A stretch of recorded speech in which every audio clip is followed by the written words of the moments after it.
على فقرات فيها. قال قوله ومن يهده الله فلا مضل له.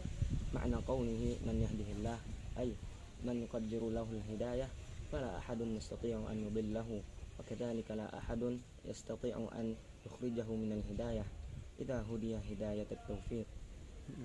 قال ومن يضلل فلا هادي له أي من يقدر له الضلالة فلا أحد يهديه سواء كان في الضلالة أو وأراد أحد أن ينتشله منها أم لا. قال قوله Yantashilahu apa maknanya? Yantashilahu itu dari kata mencabut.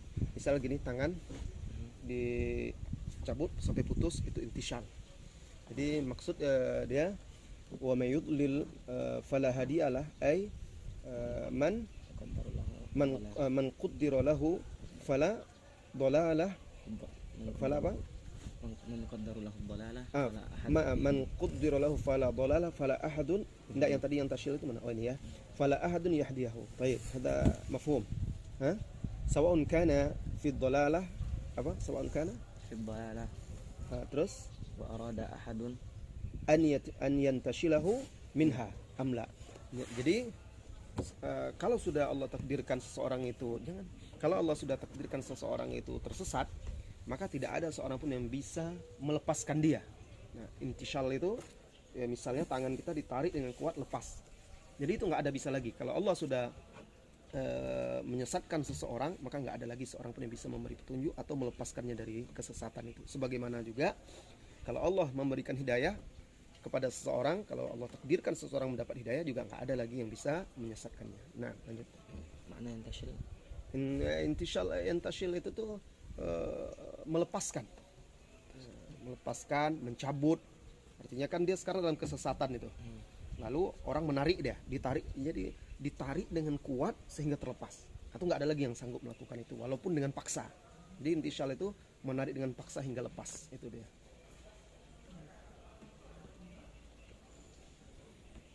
قال وقوله أشهد مع أن الأفعال التي قبلها بضمير العظمة إن الحمد لله نستعينه ونستغفره. Jadi kan kalimat-kalimat sebelumnya pakai dhamir nahnu, kan uzmah untuk pengagungan. Nah sekarang kok asyhadu. Nah itu kenapa? Nanti lanjut baca. Qila li anna al-afrad yunasibu at-tauhid. Karena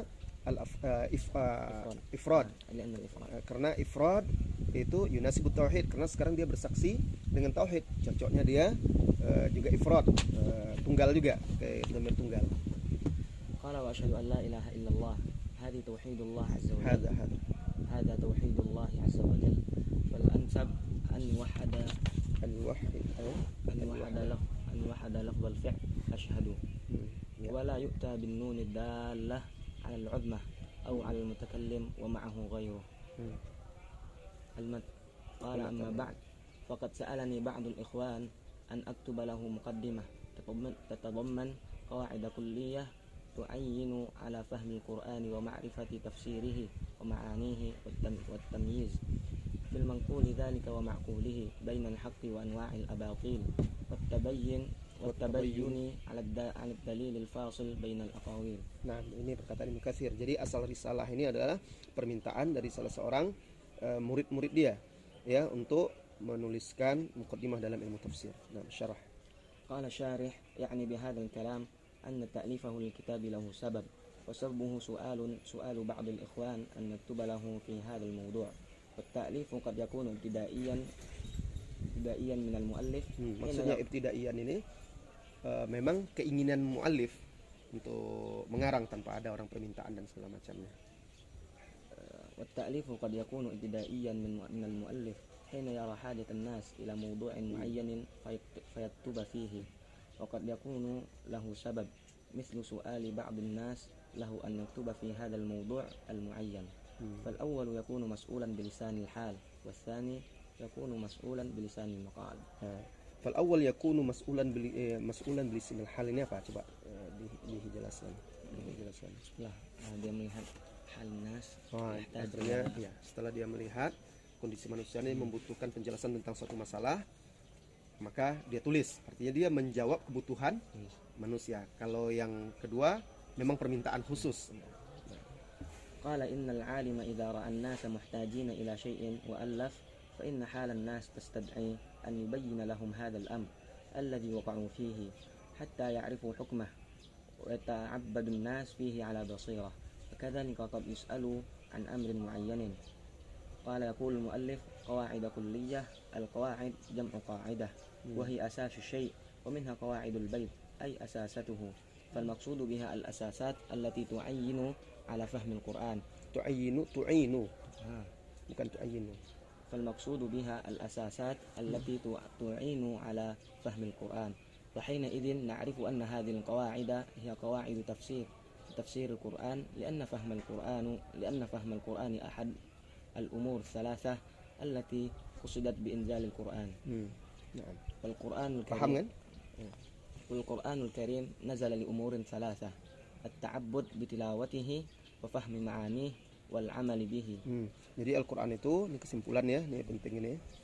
Al-Quran itu diturunkan karena 3 perkara. Ini sangat penting ini ya. Yang pertama apa tadi? At-ta'abbud bi tilawatihi, beribadah dengan membacanya. Kedua, fahmu ma'anihi, memahami maknanya. Yang ketiga, mengamalkannya. وبهذا كان الصحابة رضي الله عنهم لا يتجاوزون 10 آيات حتى يتعلموها. لا يتجاوزون 10 آيات حتى يتعلموها وما فيها من العلم والعمل. قالوا فتعلمنا القرآن والعلم والعمل به، والقرآن نزل لهذه الأمور الثلاثة.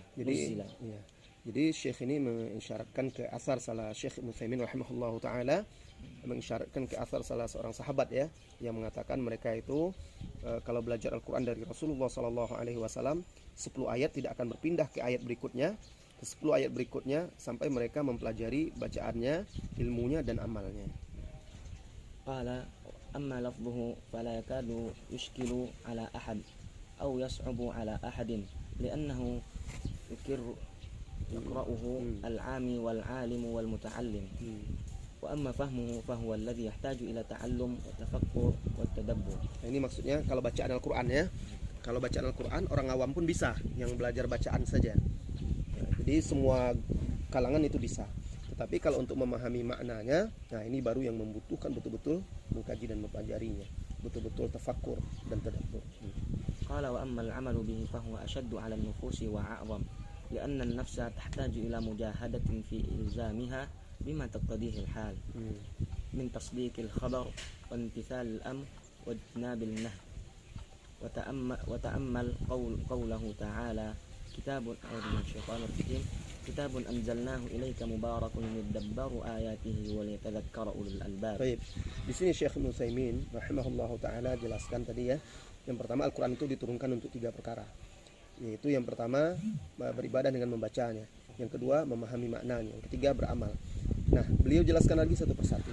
Adapun membacanya, lafaznya itu hampir-hampir fala yakadu ya. Hampir semua orang itu bisa, termasuk orang awam. Memahami maknanya itu lebih berat lagi. Itu harus betul-betul mengkaji, mempelajari, mentafakuri, mentadabburinya. Dan beramalnya lebih berat lagi. Ya. Nah, mengamalkannya lebih berat lagi karena itu harus ada kita memaksakan hawa nafsu kita, diri kita untuk bisa tunduk. Nah, kemudian di sini beliau jelaskan di sini apa yang dimaksud mengamalkan ini. Apa tadi? Mana tadi? Yang dimaksud itu pertama diantaranya dimaksud mengamalkan Al-Quran itu tasdiqul khabar, membenarkan berita-berita yang ada di dalam Al-Quran, menjalankan perintah, menjauhi larangan. Kemudian wajtinabu an-nahi. Dan ini seperti firman Allah Subhanahu wa taala ya. Oke, lanjut lagi.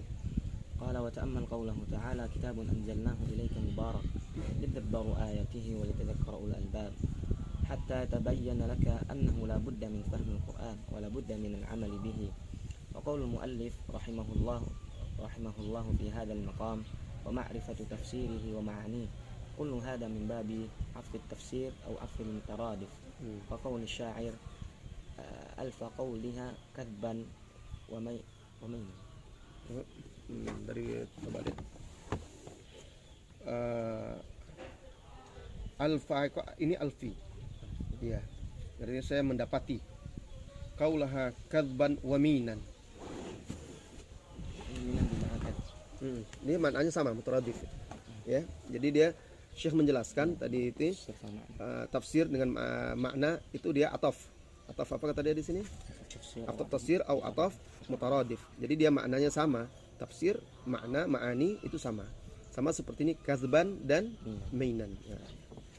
قال وذلك لأن فهم القرآن ومعرفة تفسيره ومعانيه أمور Jadi متقاربة. maaf, afwan. Ini alfi ya. Alfi atau alfa. Ada dalam hadis la alfayanna. Saya akan dapati. La alfiyanna, la alfayanna, alfa. Ya. Alfa ya. Ada dalam hadis itu. Lanjut. قال وإن كان فهم القرآن يتضمن فهم معناه وفهم حكمه وأسراره لأن القرآن له معاني ولهذه المعاني والأحكام حكم وأسرار ثم قد يقال إن التفسير غير المعنى التفسير تفسير اللفظ والمعنى هو ما يراد. Jadi ulang lagi dari sini. Wadzalika. Ini ulang dari sini lagi. وذلك لأن فهم القرآن ومعرفة تفسيره ومعانيه أمور متقاربة. Nah, jadi di sini beliau ingin menjelaskan Syekh Utsaimin tentang makna tafsir, arti dari atau pengertian dari tafsir dan ma'ani. Jadi katanya itu saling berdekatan. Nah, lanjut. وإن كان فهم القرآن يتضمن فهم معانيه معناه وفهم حكمه وفهم حكمه وأسراره لأن القرآن له معاني ولهذه المعاني والأحكام حكم وأسرار. Hikamun. Itu bukan hukmun. Hikamun wa asrar. ولهذه المعاني والأحكام حكم وأسرار ثم قد يقال إن التفسير غير المعنى التفسير تفسير اللفظ والمعنى هو ما يراد بالكلام وسيأتينا من ذلك أمثلة إن شاء الله. Jadi ini pendapat kedua. Jadi ada pendapat yang mengatakan tafsir dan makna itu sama, mutaradif. Ada lagi yang mengatakan tafsir lain, makna lain. Kalau ini maksud tafsir tadi apa kata dia? Pendapat yang kedua, tafsir itu lafzi. Ya. Tafsirul lafz. Kalau makna ma yuradu min kalam, berarti kalau bahasa kitanya tafsir itu terjemahannya. Ya. Kalau makna itu kandungan-kandungannya. Ma yuradu bihi kalam, apa yang diinginkan dari kalam perkataan tersebut. Nah, lanjut.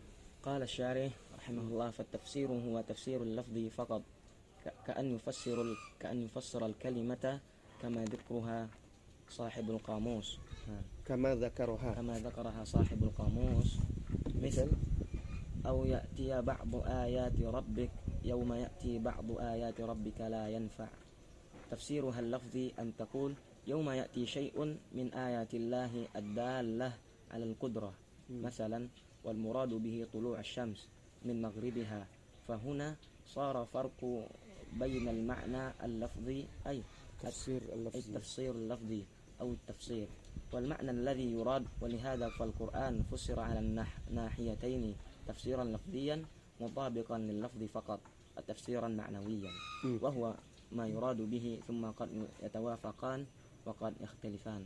Jadi tafsir Al-Quran itu ada yang tafsir lafzi, ada yang tafsir makna. Nah, contoh-contoh tafsir lafzi itu ada kitab-kitab tafsir kecil. Dia cuma menerjemahkan kalimat-kalimatnya saja. Itu seperti muradif atau mutaradifnya, ya. Ada dia temukan kitab Quran kecil dengan tafsir ringkasnya. Itu cuma tafsir lafzi saja. Dan salah satu contoh tafsir lafzi juga itu tafsir Jalalain. Nah, tafsir Jalalain itu dia tafsirnya tafsir lafzi. Jadi ringkas-ringkas saja, dia menjelaskan makna kata-kata saja. Ya, tahu tafsir Jalalain?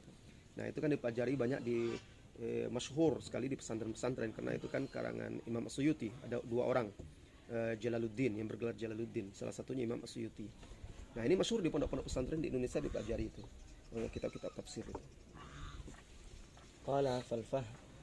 قال فالمهم أننا إذا أردنا أن نجعل العطف في كلام المؤلف على التأسيس لا التوكيد والترادف فنقول إن فهم القرآن يريد به الحكم والحكم والأسرار التي يتضمنها ومعرفة تفسير يعني معنى اللفظ فقط ومعانيه أي معرفة المراد به. قال المؤلف والتمييز. Ini muallif ya? Ya, قال المؤلف رحمه الله والتمييز في منقول ذلك ومعقوله بين الحق وأنواع الأباطيل. قال الشارح فأفاد المؤلف رحمه الله أن تفسير القرآن نوعان نقلي وعقلي. Ya, jadi tafsir Al-Quran itu naqli dan akli. ولكن يجب أن يكون التفسير العقلي غير مخالف للتفسير النقلي. Nah, ini syarat tafsir akli bisa diterima, yaitu tidak boleh menyelisihi tafsir naqli. لأن التفسير النقلي مقدما عليه. وذلك لأن العقول. Tafsir naqli apa itu? Ini asar dari sahabat atau Ayat dari tafsir Rasulullah. tafsir naqli itu tafsir ayat dengan ayat dengan hadis atau ayat dengan asar sahabat. لأن تفسير النقل مقدما عليه وذلك لأن العقول يلحقها من الشبهات والشهوات ما يحرمها الوصول إلى معرفة الحق بخلاف المنقول ومع ذلك ففي المنقول شيء من الباطل. Nah, baik. Jadi beliau menjelaskan di sini alasan kenapa tafsir pertama tafsir naqli itu lebih dikedepankan dari akli. Kemudian kenapa tafsir akli itu syaratnya diterima harus sesuai dengan atau harus tidak boleh menyelisihi tafsir naqli. Karena di akal itu sering ada syubhat dan atau mudah terkena syubhat-syubhat. Ya, itu salah satunya. Maka dia harus disesuaikan. Namun begitu kata beliau tadi, wa ma'a dzalika fa fil manquli syai' minal batil. Maksudnya, mangkul itu kan dia berdasarkan riwayat-riwayat. Di sana juga ada syai' minal batil, ada riwayat-riwayat yang dhaifah. Bahkan juga ada riwayat-riwayat yang maudhu'ah. Bahkan juga di antaranya ada Israiliyat itu yang mangkul.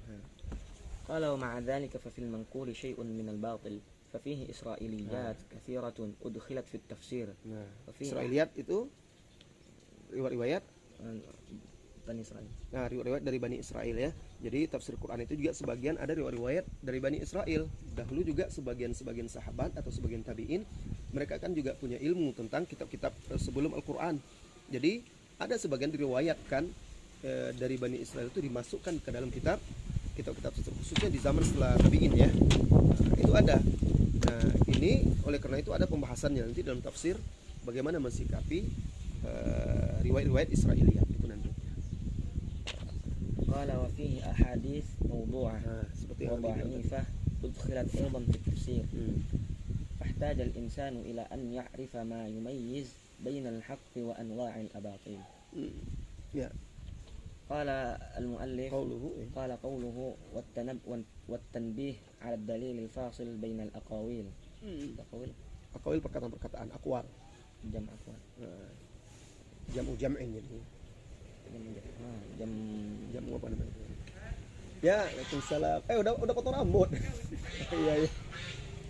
Pokoknya kan ada lagi yang jamak bisa dijamak lagi kan. Kilab iya.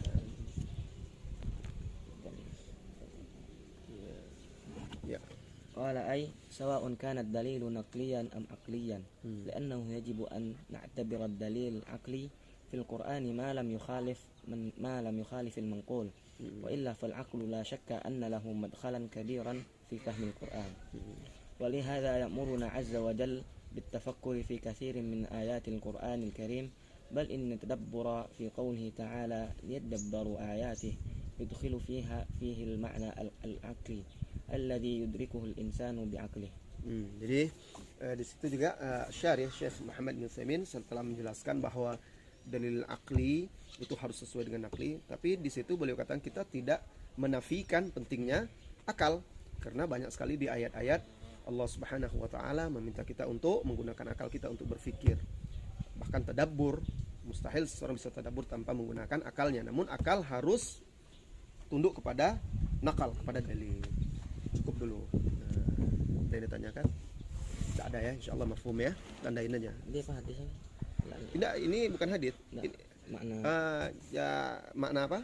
Kata-kata alfa ini ada dalam hadis, tapi la alfayanna. Itu ada itu la fayanna ahadakum. Sebentar, coba cari di sini. Ada itu hadis tentang ini orang yang menolak hadis beralasan dengan Al-Qur'an. Jadi kata Nabi itu saya akan dapati di antara kalian nanti ada yang bersandar di arikahnya, di sofanya. Nah, coba cari di situ. Iya, di Google. Apanya? Oh, ada di situ ya, di Muktaba Perpustakaan Hadis. La alfayanna ahadakum yajlis ala arikatihi Jadi lalu datang orang menyampaikan kepada mereka hadis, katanya cukup bagi antara kita atau bagi kita Al-Qur'an. Coba al-fayan, ada hadisnya. Jadi maknanya itu di sini al-fani saya dapati, ya kan? Perkataannya dusta. Kan? Mana wajah dan jitu. Hah? Iya, seperti itu. Coba lihat hadisnya, kalau dapat. Ada itu dalam hadis.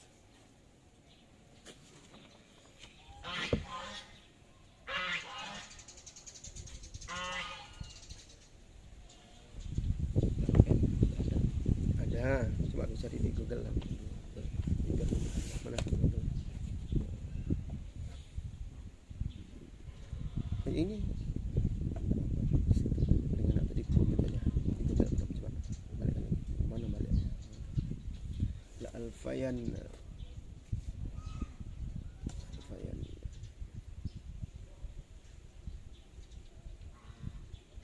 La Alfayan. Ahadakum. Ini dia. La Alfayanna. Mana pergi? Oh, ini. Ini dia ada. Tadi bukan la-nya panjang, la Alfayanna. Ya.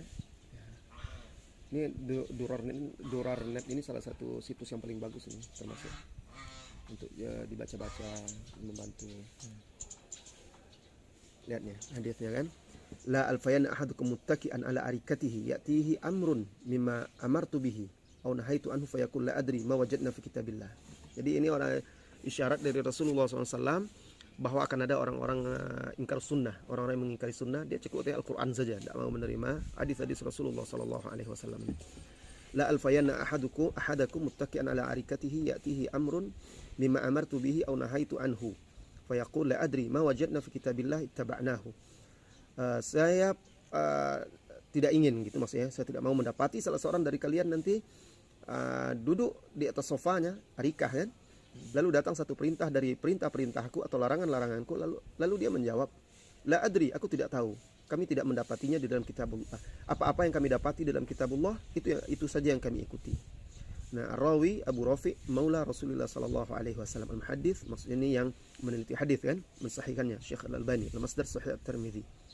As-Safha Ar-Rakam Khulasatul Hukum Al-Muhaddits Sahih. Ala hal asar. Ini ada tambahan-tambahan hadis lain juga yang semakna dengan itu. Jadi intinya kita sudah dapat makna la ulfiyanna.